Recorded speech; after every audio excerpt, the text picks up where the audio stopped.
नमस्कार मित्रांनो शेतकऱ्यांसाठी एक मोठ्या आनंदाची बातमी आहे. मित्रांनो, खरीप पीक विमा संदर्भात आज एक अपडेट आलेले आहे.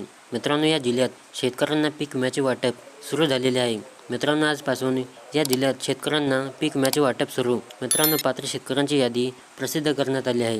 ही यादी तुम्हाला तुमच्या ग्रामपंचायत किंवा तुमच्या कृषी कार्यालयात पाहायला मिळेल. मित्रांनो, यामध्ये कोणकोणते जिल्हे व महसूल मंडळ पात्र असतील ते आज आपण या व्हिडिओमध्ये पाहणार आहोत. तसेच यामध्ये कोणत्या पिकांसाठी हा पीक विमा मिळेल आणि किती जिल्ह्यामध्ये हा पीक विमा वाटप होईल याची संपूर्ण माहिती आज आपण या व्हिडिओमध्ये पाहणार आहोत. चला तर मित्रांनो, आपण जराही वेळ न वाया घालवता या व्हिडिओला सुरुवात करूया.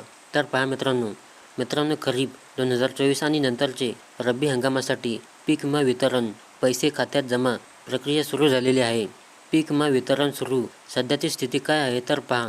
महाराष्ट्र, पुणे, नांदेड, जालना, सोलापूर, वर्धा इत्यादी जिल्ह्यात शेतकऱ्यांच्या खात्यामध्ये विमा रक्कम जमा होण्यास सुरुवात झाली आहे.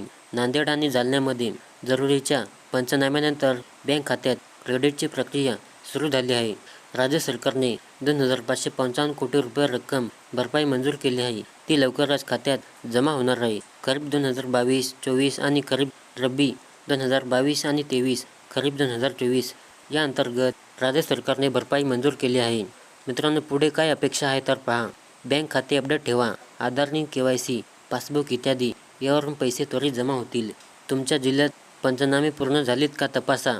उदाहरणार्थ नांदेड, जालना यामध्ये जमा करण्यासाठी प्रक्रिया सुरू आहे. ज्या शेतकऱ्यांना अद्याप रक्कम मिळाली नाही त्यांनी तालुका कृषी कार्यालय किंवा आपल्या विमा कंपनीसोबत संपर्क साधायचा आहे.